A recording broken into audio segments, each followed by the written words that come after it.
C-Spey here.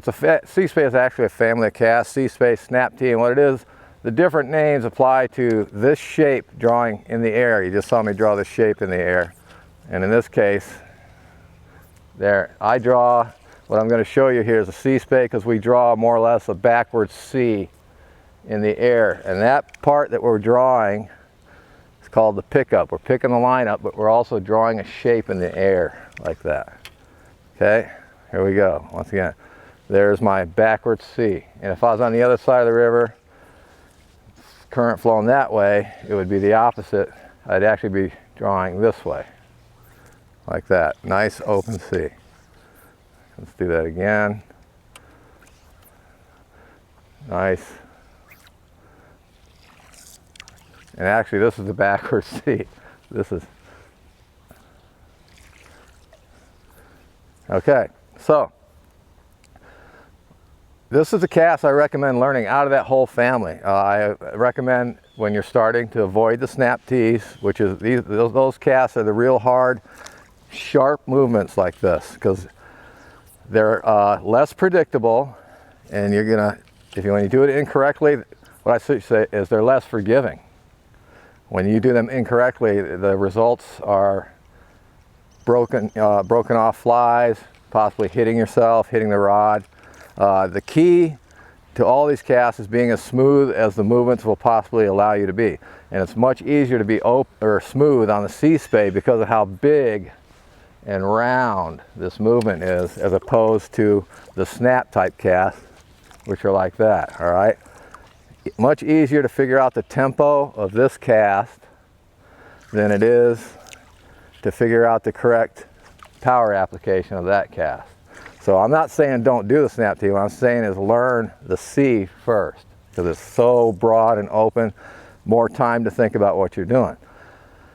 And the cast is going to begin with your hang down, which we talked about before. And I'm just to refresh everybody's memory real quick. We'll go through the steps of the cast.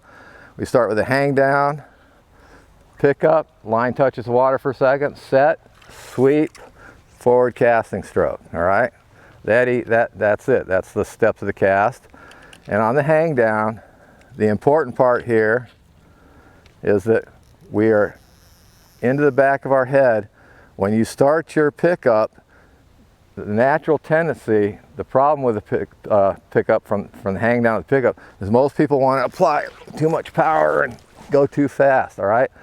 Start slow. If you start slow, that sets up the tempo for the rest of the cast. Start slow and go slow through the rest of the cast. Slow, not necessarily slow, but smooth and steady. You don't want any abrupt motions there. So when you start your pickup, make sure that you're taut. Your whole system is taut. What I mean by that is if I move the rod here, you should be able to see your fly line, the end of your fly line move the same amount, all right? That means you have contact to the fly out there. I'm going to roll it downstream. So we have, and see how that all laying is slack like that? I have to move the rod that far to get the fly to move. And if I were to pick up, I just used up that much rod motion just to get my line tight. And you'd have less mechanical action for actually doing the pickup. So that was, what you need is a straight line. And actually I'm going to pretend like we just got done swinging a cast here. So what you do here is at the end, strip down.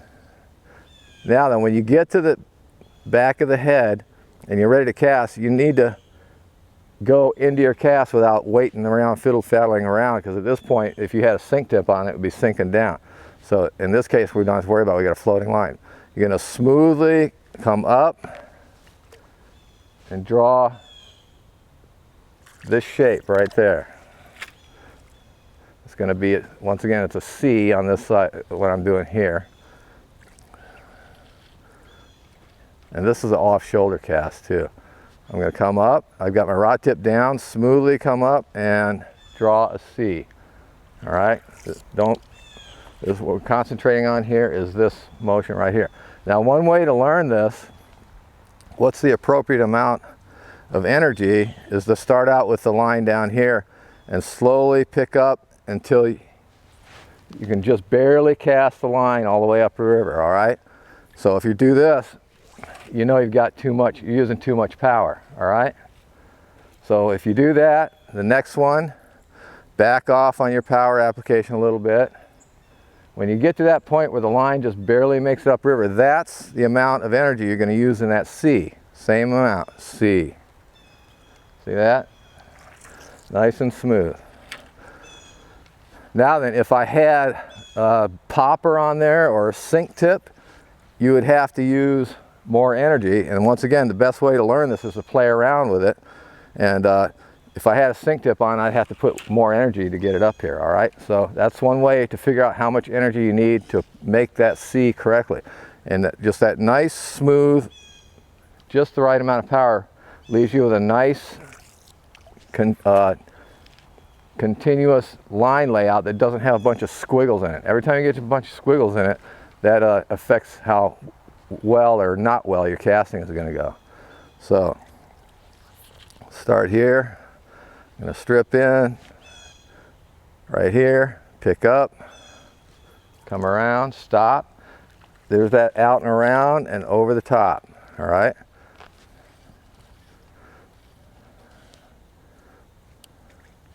Let's do it again.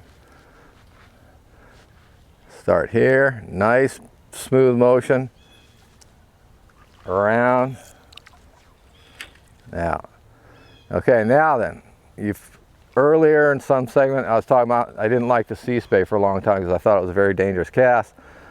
And what got me to actually become fond of the cast was when my friends told me about, well, and like I said, this is a part that you don't hear about in most instructions on a C-Spey. The key is to get your rod tip out of the way of the path of fly. What we're talking about, the path of the fly, is right here. When we do this, see the fly come in here, like this. We want to get our rod tip out of the way. And by that, what I mean is I'm going to come up, and the rod tip's out here, and as I come to the bottom, I'm going to kick the, I shouldn't say kick, I'm going to pull the rod tip in slightly this way, so that it's in this way and the fly's out there. So if you make a mistake, which is going to happen, weird stuff happens, maybe you get a weird wind gust or whatever, the fly does not end up hitting your rod. So watch. The rod tip's going to go out slightly, and then it's going to come in towards me at the bottom of the C.